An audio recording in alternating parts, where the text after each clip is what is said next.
Hola, buenos días, feliz sábado, gracias Laura, que el Señor me los bendiga a cada uno. Siempre es un honor y un privilegio el poder compartir la palabra de Dios. Y estamos aquí emocionados de poder seguir estudiando y seguir aprendiendo las cosas hermosas que se encuentran en las Sagradas Escrituras. Eh, Hermanos, hoy vamos a cubrir el clamor de medianoche, pero de un ángulo completamente diferente al que hemos estado presentando todo este tiempo. Considero que mientras más profundo vamos estudiando las Escrituras, sin contradecir la luz que Dios ya ha establecido, podemos recibir más luz. Más luz es más verdades. Más verdades en este caso significa grandes cambios en nuestras vidas si nosotros las recibimos. Así que espero que sea de bendición y al mismo tiempo de ánimo para seguir adelante en el camino que es nuestro Señor Jesucristo y eventualmente por fin llegar a ver a nuestro Padre Celestial, nuestro único Dios verdadero. Así que vamos a tener unas palabras de oración y vamos a darle comienzo a este estudio. Aquellos que quieran unirse conmigo, les pido por favor que cierren sus ojos para reverencia. Oremos. Amante Padre que estás en los cielos, gracias Padre por las verdades que se encuentran en tu palabra. Pedimos que en este momento tú nos des de tu espíritu, que nuestras mentes y nuestros corazones sean abiertos para nosotros poder recibir la luz que tú quieres entregarnos.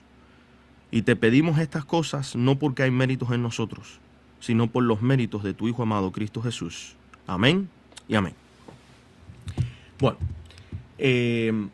primeramente, si nosotros abrimos nuestras Biblias en Gálatas capítulo 3, hay algo interesante que debemos de ver antes de meternos en la lección grande, o una de las tantas lecciones grandes que se encuentra en la parábola de las 10 vírgenes. Gálatas capítulo 3, versículo 19, Pablo nos empieza a hablar a nosotros sobre el propósito de la ley. El propósito de la ley. En el versículo 19 se nos dice lo siguiente. Entonces, ¿para qué sirve la ley? ¿Verdad? Fue añadida a causa de las transgresiones hasta que viniese la simiente a quien fue hecha la promesa y fue ordenada por medio de ángeles en mano de un mediador. Y el mediador no lo es de uno solo, pero de Dios es uno. Luego la ley es contraria a la promesa de Dios en ninguna manera, porque si la ley dada pudiera vivificar, la justicia fuera verdaderamente por la ley. Mas la Escritura lo encerró todo bajo pecado, para que la promesa que es por la fe en Jesucristo fuese dada a los creyentes. Pero antes que viniese la fe, estábamos confinados bajo la ley, encerrados para aquella fe que iba a ser revelada. De manera que la ley ha sido nuestro ayo, para llevarnos a Cristo, a fin de que fuésemos justificados por la fe. Pero venida la fe, ya no estamos bajo ayo, pues todos sois hijos de Dios por la fe en Cristo Jesús. Porque todos los que habéis sido bautizados en Cristo, de Cristo estáis revestidos. Hay algo interesante que Pablo está haciendo de notar. El propósito de la ley era para que fuera nuestro tutor, para que nos pudiera enseñar, para que nos pudiera mostrar claramente el Hijo de Dios. Una vez esta fe venida, una vez que ya Cristo viene y anda por anda en este mundo, ¿verdad? Por las carreteras de este mundo, que caminó en su tiempo allá por el Israel, entonces se cumple la promesa. Y una vez venido esa simiente, ya no estamos bajo ese ayo que hace mención el versículo 19, que tiene que ver con esa ley añadida. Esa ley añadida se estaba refiriendo en este caso a la ley que nosotros encontramos que fue entregada por Moisés. Ahora bien, ¿por qué estamos trayendo este tema de cuál es el propósito de la ley? Claramente las Escrituras nos dicen que aquellos que hemos sido bautizados en Cristo. ¿Qué quiere decir bautizados en Cristo? ¿Y qué quiere decir que somos revestidos de Cristo? Quiero que vayamos a Romanos capítulo 6 y vamos a leer el versículo 3 para entender exactamente qué cosa es ser bautizado en Cristo. Y esto es interesante porque ustedes van a notar y van a aprender hoy que en el clamor de medianoche, en la parábola de las 10 vírgenes, una de las razones por la cual no hay preparación para recibir al esposo es porque no hay muerte. Y esa parte es esencial. Es la parte que no le gusta al cristianismo. Miren ustedes lo que dice Romanos 6:3. ¿No sabéis que todos los que hemos sido bautizados en Cristo Jesús, ahora la Biblia nos va a decir qué significa esto, hemos sido bautizados en su muerte? Porque somos sepultados juntamente con él para muerte por el bautismo, a fin de que como Cristo resucitó de los muertos por la gloria del Padre, porque el Padre es quien resucitó a Cristo, el Padre es quien resucita, así también nosotros andemos en vida nueva. Esta vida nueva tiene que ver con la referencia de recibir el don del Espíritu. Andad de acuerdo a la mente y al propósito y a la palabra de Dios. ¿Has sido tú bautizado en la muerte de Cristo? ¿Has sido tú bautizado en la resurrección del Padre? ¿Has sido tú bautizado en la nueva vida en el Espíritu? Y esto es esencial. Vamos a Juan capítulo 3. Juan capítulo 3, Cristo está hablando con un fariseo, alguien que debería de conocer la ley, alguien que debería de poder interpretar la ley. Pero este fariseo no podía entender porque él aún no había aprendido a los pies del verdadero maestro. Pero Cristo aquí le deja una lección que sabemos que años después, cuando Cristo es crucificado, eventualmente su corazón es tocado y él cree. Este fariseo cree. Miren ustedes. Dice, versículo 3, sabemos que vino el fariseo, entabla una conversación con Cristo, donde él le declara que, le dice, Rabí, sabemos que vienes de Dios, etcétera, etcétera. Y Cristo le responde, versículo 3, de cierto te digo que el que no naciere de nuevo no puede ver al reino de Dios. ¿Acaso Cristo no está anunciando que hay que nacer de nuevo? ¿Y cómo puedes nacer si ya estás vivo? Primeramente tiene que haber muerte. Primeramente tiene que haber algo que no le gusta al cristianismo moderno. Tiene que haber entrega. Para tú poder dar, primeramente tienes que recibir. Y para tú poder recibir, primeramente tiene que haber conversión. Así que para que tú puedas dar a Cristo, primeramente tienes que recibir del Espíritu. Pero para tú poder recibir del Espíritu, tú tienes que entregar algo a cambio. ¿Estás dispuesto a entregar tu vida? ¿Estás dispuesto a dejar ser yo para que pueda ser ahora Cristo Jesús? Sigue diciendo. Nicodemo le dijo, ¿cómo puede un hombre nacer siendo viejo? Nicodemo sabía. Él sabía que no es posible humanamente, estando vivo, poder nacer de nuevo. Pero si entendiéramos lo que Pablo habla, tanto en Gálatas como en Romanos, que es necesario morir primero, entenderíamos de que hay oportunidad para nacer. Y sigue diciendo, ¿puede acaso entrar por segunda vez en el vientre de su madre y nacer? Y respondió Jesús, de cierto te digo, que el que no naciere de agua y del Espíritu, el bautismo y el recibir el Espíritu, ¿verdad?, no puede entrar en el reino de Dios. Lo que es nacido de la carne, carne es. Y lo que es nacido del Espíritu, Espíritu es. No te maravilles de que te dije, os es necesario nacer de nuevo. Ahora se nos está abriendo el tema para entender qué pasa en el clamor de medianoche. Vamos a Mateo 25. Vamos a Mateo 25. En Mateo 25 vemos la parábola de las 10 vírgenes. Y tú dirás, ¿qué tiene que ver esta parábola con el bautismo? ¿Qué tiene que ver esta parábola con morir al yo? ¿Qué tiene que ver esta parábola con nacer de nuevo? En el versículo 1, Cristo declara entonces el reino de los cielos será semejante a 10 vírgenes que tomando sus lámparas salieron a recibir al esposo. Estaban todas listas para recibir al esposo. Salieron todas al encuentro del esposo. No hay diferencia. 5 de ellas eran prudentes y 5 insensatas. Siguen siendo vírgenes. Pero 5 tenían sabiduría, 5 no actuaron de acuerdo a sabiduría. Las insensatas, tomando sus lámparas, no tomaron consigo aceite. Se nos define por qué es que son diferentes. Se nos da la razón de por qué es que son diferentes. Son diferentes y la razón es porque éstas no hicieron preparativos.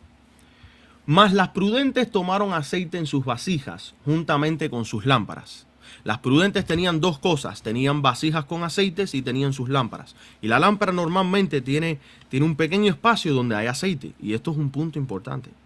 Porque la diferencia de estas 5 vírgenes prudentes con las 5 insensatas es que las insensatas en sus vasijas no trajeron aceite, pero sí tenían aceite en sus lámparas. Salieron al encuentro del esposo. Y tardándose el esposo, cabecearon todas y se durmieron. No hay diferencia. Todas cayeron en la misma crisis. Y a la medianoche se oyó un clamor. Aquí viene el esposo, salid a recibirle. Esto es un mensaje. A medianoche es tiempo profético. Hay un mensaje que fue proclamado dentro de tiempo profético. Para aquellos que quieran investigar más el tema, pueden ir a Primeros Escritos y van a ver la primera visión de la hermana White. Y una de las primeras cosas que se le da a ella es la luz del clamor de medianoche que está atrás en el camino, que alumbra hasta llegar a la segunda venida. Ese mensaje fue entregado en el 1844. Son 5 evidencias mostrando proféticamente que Cristo está a las puertas. Pero hoy no estamos aquí para hablar de ese mensaje. Eso ya lo hemos hablado en otras ocasiones en nuestro canal de El Clamor de Medianoche. Pero ahora vamos a concentrarnos en el detalle que viene después de este mensaje que fue predicado. Después que el mensaje fue predicado, después que el mensaje fue presentado, ¿qué pasó después de 1844?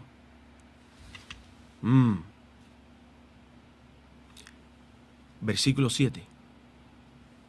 Entonces, todas aquellas vírgenes son iguales. Se levantaron, siguen siendo iguales. Arreglaron sus lámparas. Esa palabra arreglar sus lámparas en el griego tiene que ver con encenderlas. Tiene que ver con prepararlas. Tiene que ver con que se levantaron y las encendieron. Porque ellas escucharon un mensaje. Ellas recibieron el mensaje. El mensaje los despertó. Ya no estaban en ese sueño. Ya no estaban dormidas. Se levantaron todas. Todas las iglesias escucharon el mensaje del clamor de medianoche. La escucharon claramente. Escucharon las evidencias que proféticamente Cristo estaba a las puertas. ¿Pero qué pasó? Las insensatas dijeron a las prudentes: dadnos de vuestro aceite, porque nuestras lámparas se apagan. No dicen no encienden, no dicen no funcionan, dicen se apagan. Para que algo se apague, tiene que estar encendido. Ellas llegaron a encender sus lámparas. Ellas llegaron a saborear el mensaje. Ellas llegaron a tener parte de la experiencia, pero por un breve momento. Un breve momento. Y cuando vieron que su experiencia se estaba muriendo, cuando ellas vieron que su experiencia ya no era más, entonces le pidieron a las otras: danos de vuestro aceite, porque nos vamos a quedar en la oscuridad. Pero llega un punto en la historia, hermanos, donde por más que tú y yo comprendamos la verdad, no vamos a poder hacer que otros la entiendan. No vamos a poder forzar que otros la reciban. No vamos a poder obligar a que otros la escuchen. Y para el momento en que se nos vaya a pedir: danos de vuestra experiencia, danos de vuestra fe, danos de ese don del Espíritu que ustedes tienen andando en la nueva vida, no vamos a poder. Número 1, aquí viene lo clave: nosotros no podemos dar vida. Número 2, nosotros no podemos causar un nuevo renacimiento en alguien. Y número 3, si la persona no ha hecho preparativos, si la persona no ha muerto al yo, no puede recibir del don del Espíritu. Y eso es triste. Porque aquí vemos claramente de que llegará un momento donde querrán. Llegará un momento donde buscarán y no hallarán. Llegará un momento donde se van a desesperar queriendo recibir, pero no podrán. Miren ustedes la respuesta de las prudentes, versículo 9. Para que no nos falta a nosotras y a vosotras, id más bien a los que venden y comprad para vosotras mismas. Pero mientras ellas iban a comprar, mientras ellas fueron a buscar, mientras ellas fueron a crecer, pasó algo. Vino el esposo. Y las que estaban preparadas,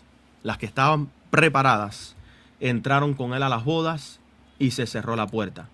Después vinieron también las otras vírgenes diciendo, Señor, Señor, ábrenos. Reconocían al Señor, creían en el Señor, querían ser parte de las bodas del Cordero, anhelaban estar dentro de las bodas. Mas él respondió y dijo, de cierto os digo que no os conozco. Velad pues, porque no sabéis el día ni la hora que el Hijo del Hombre ha de venir. Hermanos, esto es importante. En la cadena profética de Mateo 25, lo primero que tenemos que demarcar es que Cristo es la luz. Y eso está en Juan capítulo 8, versículo 12. Yo soy la luz. En el Antiguo Testamento, en Salmos 119, versículo 105, ¿qué nos dice? Lámpara es a mis pies tu palabra. La palabra de Dios, el verbo de Dios, que es Cristo, es la luz del mundo. Y nosotros vemos que en Salmos 43:3 y en Juan 17:17 se nos dice claramente que esa verdad es la que nos santifica, es lo que produce la luz espiritual, es lo que produce el discernimiento espiritual. Si nosotros vamos a Zacarías capítulo 4, versículos 2 al 6, hablando de los dos testigos, vemos nosotros que el Espíritu Santo es simbolizado por el aceite que alimenta la lámpara. No lo puedes recibir si primeramente no naces de nuevo. Tienes que nacer del Espíritu para recibir el Espíritu. Los creyentes reflejan la luz de Cristo de acuerdo a la parábola, o más bien las bienaventuranzas, no parábolas, sino las bienaventuranzas que Cristo comparte en Mateo 5 y después nos habla sobre ciertas, digámosle, parábolas, donde nosotros sabemos que nosotros hemos sido escogidos como la luz del mundo, porque hemos nacido de nuevo, hemos nacido del Espíritu, tenemos luz para dar al mundo. Si nosotros entendemos bien, de acuerdo a Juan 3:29 y Apocalipsis 19:7, que el esposo que viene es Cristo, entenderemos entonces que las vírgenes prudentes poseen la palabra de Dios y están llenas del Espíritu Santo en su experiencia, porque ellas han muerto en Cristo, ellas han sido resucitadas por la gloria del Padre a una nueva vida en el Espíritu. Las vírgenes insensatas tienen lámparas. Las lámparas pueden representar conocimiento de la verdad, ¿verdad? Vasijas donde se pueden llevar estas cosas, pero carecen del aceite, que es la experiencia viva con Dios por medio del Espíritu Santo. Por eso el mensaje central de Mateo 25 no es simplemente tener la verdad, sino tener la verdad acompañada por la presencia transformadora del Espíritu Santo para vivir la experiencia de acuerdo a la voluntad de Dios y reflejar el carácter de Cristo mientras esperamos la llegada del esposo. Pero ¿cuál es el problema? ¿Cuál es el problema? Este es el problema. Incluso los adventistas del séptimo día, estamos leyendo Testimonios para Ministros, página 69 y página 70. Testimonios para Ministros, página 69 y página 70. Incluso los adventistas del séptimo día están en peligro de cerrar sus ojos a la verdad tal como está en Jesús, porque contradice algo que han dado por sentado como verdad, pero que el Espíritu Santo enseña que no es verdad. Que todos sean muy modestos y busquen con más seriedad poner el yo fuera de la cuestión y exaltar a Jesús. En la mayoría de las controversias religiosas, la base del problema es que el yo está luchando por la supremacía. ¿Sobre qué? Pregunta la sierva del Señor. Sobre asuntos que no son puntos vitales en absoluto y que son considerados como tales solo porque los hombres le han dado importancia. Pero sigamos la historia de los hombres a quienes los sacerdotes y gobernantes judíos consideraban tan peligroso porque estaban introduciendo una enseñanza nueva y extraña en casi cada tema teológico. Ahora bien, ¿cómo podemos nosotros adherirnos a esta amonestación y no caer en esto? Necesitamos nacer de nuevo. Necesitamos un nuevo padre. Porque nuestro padre carnal en la tierra, Lo que nace de la carne, carne es. Pero necesitamos un Padre espiritual para nosotros poder ser entonces espíritu, para poder vivir de acuerdo al espíritu. ¿Cómo nosotros podemos encontrar esa oportunidad? Sabemos que en el bautismo se nos representa en la muerte de Cristo, en la resurrección del poder del Padre y en la nueva vida del Espíritu. ¿Pero cuál sería el proceso? Bueno, primeramente podemos nosotros reconocer que Cristo es el esposo y la esposa, sería otro tema para otro día, es la nueva Jerusalén que está en el cielo, está ataviada, lista para encontrarse con su marido. Ella está lista para que se cumpla, en este caso, las bodas del Cordero. ¿Y quiénes son los invitados? ¿Quiénes son los que van a habitar en esa ciudad? Somos tú y yo. Nosotros somos parte del cuerpo de Cristo, somos la iglesia. Cristo quiere que nosotros estemos unidos a Él. Así como el hombre y la mujer crecen, dejan a su padre y a su madre, el hombre llega a su mujer y se casa con ella y serán una sola carne. Cristo quiere que nosotros seamos un solo espíritu con Él. Cristo quiere que nosotros seamos un solo cuerpo con Él. Así que les quiero introducir a ustedes quién está dispuesto a ser tu Padre celestial. No solamente refiriéndonos a Dios, porque Dios es Padre de todas las criaturas. Estamos refiriéndonos, en este caso, a uno que está listo y preparado para engendrarte espiritualmente. Vayan a Isaías, capítulo 9, versículo 6. Esto es un versículo que, por cierto, trae mucha confusión. Pero vamos a explicar un aspecto que muchos, desgraciadamente, confunden. Incluso toman este versículo para decir que la persona del Padre y la persona del Hijo son la misma. Error fatal. Porque si solamente porque a Cristo se le dice Padre en la Biblia y automáticamente lo confundimos con la persona del Padre, pues entonces a Pablo también hay que confundirlo con la persona del Padre, porque Pablo también fue padre. Y no estoy hablando biológicamente. Vamos a ver qué nos dice Isaías, capítulo 9, versículo 6. Dice la palabra de Dios: porque un niño nos es nacido, hijo nos es dado, y el principado sobre su hombro, y llamarán su nombre admirable, consejero, Dios fuerte, Padre eterno, príncipe de paz. Dice que llegarán, ¿verdad?, a llamarlo, o se llamarán, o llamarán su nombre. ¿Qué quiere decir eso? Quiere decir de que no lo era antes, pero lo será. Y ese título de Padre será eterno. No será una cosa superficial aquí en la tierra solamente porque hay que nacer de Cristo. No. ¿A qué se refiere que Cristo será nuestro Padre eterno? ¿Cómo es que todo esto encaja dentro del clamor de medianoche? Bueno, tenemos que ser como las vírgenes prudentes que aceptaron la luz del cielo y esperaron a su Señor y lo recibieron. Vamos a 1 Corintios capítulo 4, versículo 15. Para enseñarles un principio bíblico para poder interpretar Isaías capítulo 9, versículo 6. Y por cierto, quiero que sepan que esta parte del estudio no es mía. A mí Dios no me la reveló así directamente a mi mente. Esto fue escrito por los pioneros. Y cuando lo leí, me fascinó y me encantó.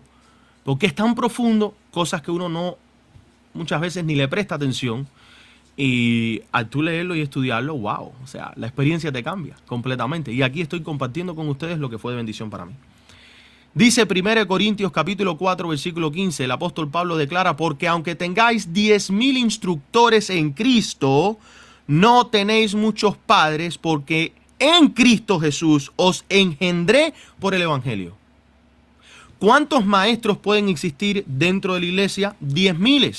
Pero no todos pueden ser considerados como padres. Porque en Cristo, Pablo engendró al Evangelio. ¿Qué quiere decir eso? Que él conllevó personas a que nacieran dentro del Evangelio. Y miren ustedes cuáles fueron unos de estos que él engendró por el Evangelio. Vamos a 1 Timoteo, capítulo 1, versículo 2. Pablo declara a Timoteo, verdadero hijo, ¿dónde? En la fe, gracia y misericordia y paz de Dios Padre nuestro y de Jesucristo nuestro Señor. Y si vas a Tito, capítulo 1, versículo 4, nos dice: Tito, verdadero hijo según la fe común, gracia y misericordia y paz de Dios Padre y de nuestro Señor Jesucristo. Esto es interesante, hermanos, porque si ustedes analizan, estos versículos han sido trastornados por la Iglesia Católica. Número 1, Cristo declaró: no llaméis a nadie Padre.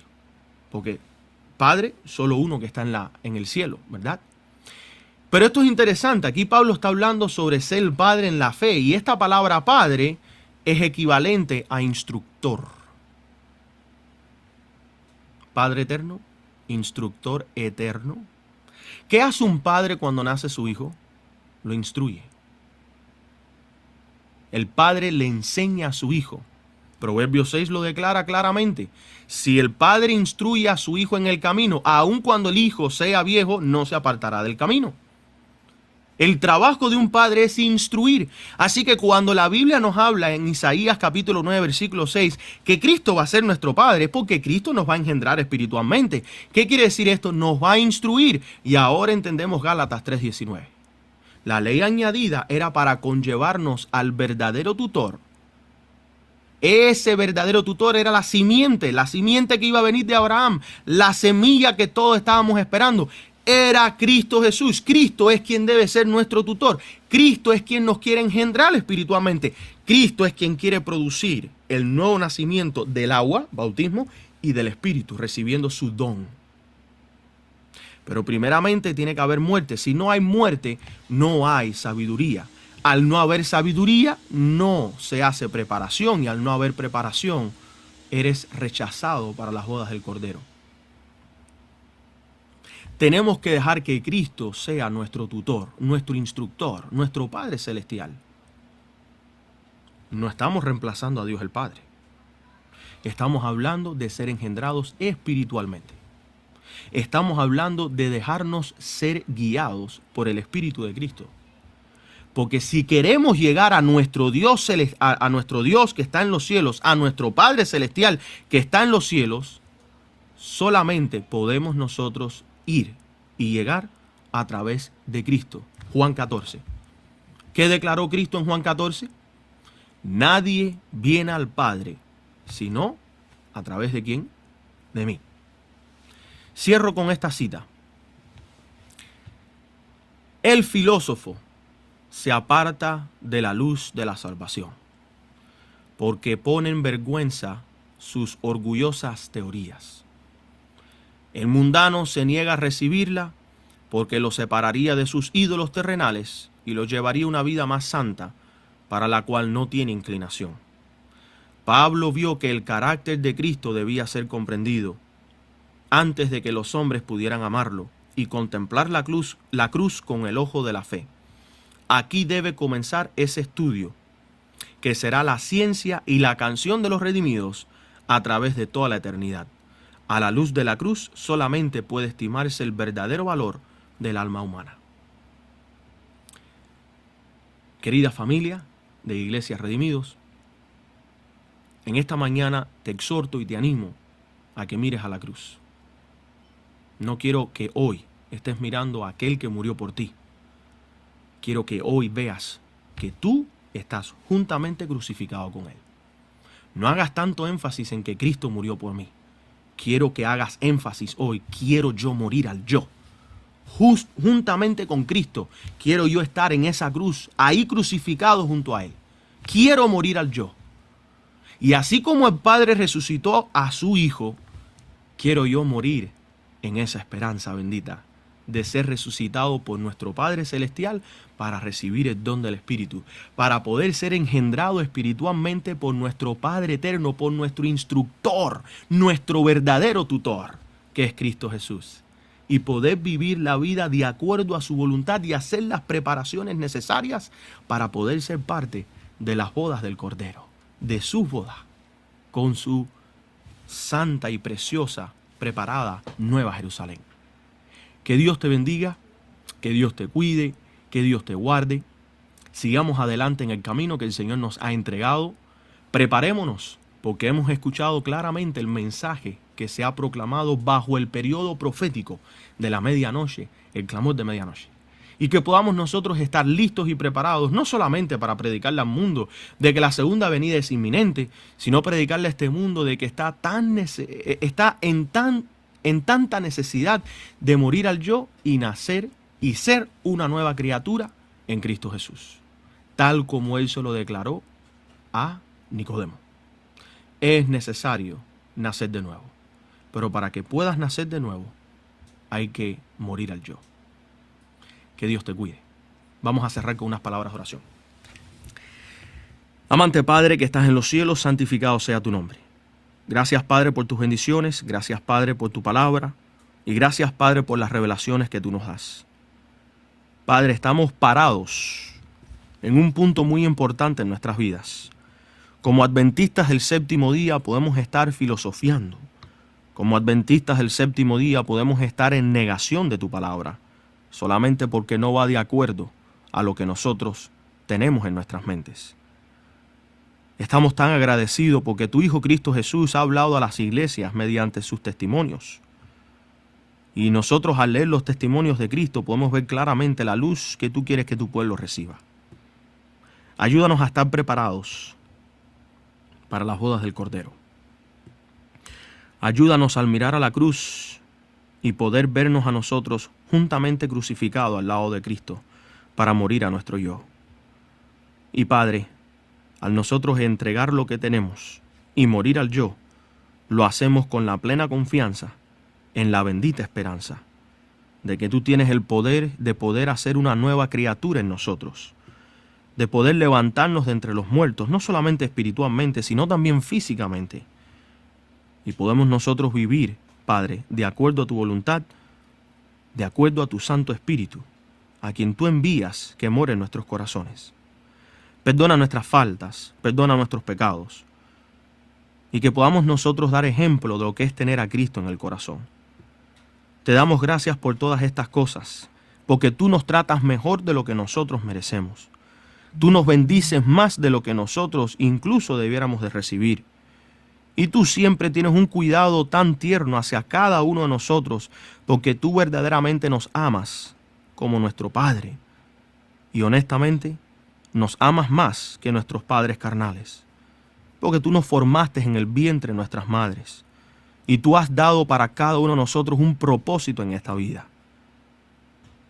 Sé con cada uno de los que están presentes y aquellos que vayan a escuchar este mensaje en el futuro, y que puedan sentir la presencia, esa luz que proviene solamente de tu Hijo Cristo Jesús en nuestras vidas. Te lo pedimos todo en el nombre de tu Hijo amado. Amén, amén y amén. Que el Señor me los bendiga. Feliz sábado.